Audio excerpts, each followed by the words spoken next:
Jin vui xia nhì khiêu nhì ngay li khiêu nhì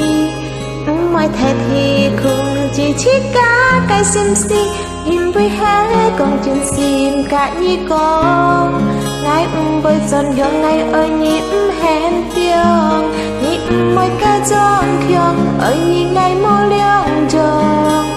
đi chợ sim gì ngày bối ho trong Jin vui hết còn chân sim cả nhì con ngay với dần hướng ngay ở nhì hẹn tiếng ngày còn cái trên phố chơi sim tù lì so chi ở trên chu phan khảo lì chẳng có cái với ngày bồi mong kỳ hẹn ngày du si trên trang mò con nhị tì ôi nhìn mấy sáng xin chỉ kinh biến có xin kinh kết ngày buổi tối chín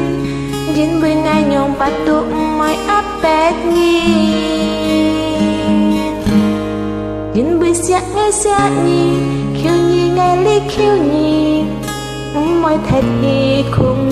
chỉ cả cái sim si Jin vui hết còn chân sim cả nhì con ngày với tròn hướng ngày ở nhì hẹn phiền nhì mỗi cái tròn khiêng ở nhì ngày mua liếng trường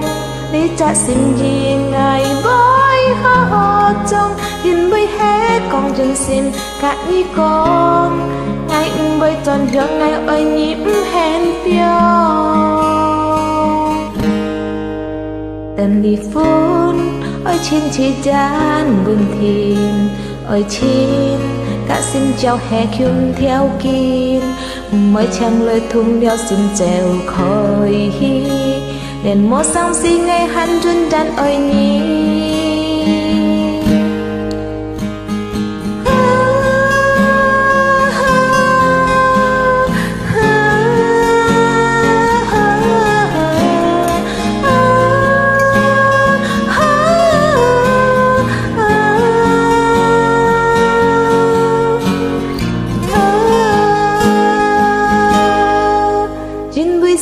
xia nhì khiêu nhì ngày li khiêu nhì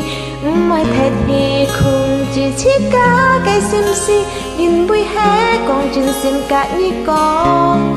ngày với tròn hướng ngày ở nhì hẹn phiền nhì mọi cái tròn khiêng ở nhì ngày mơ liếng chờ đi chợ sim gì ngày với ho trong Jin vui hết còn chân sim cả nhì con ngày với tròn hướng ngày ở nhị hẹn phiền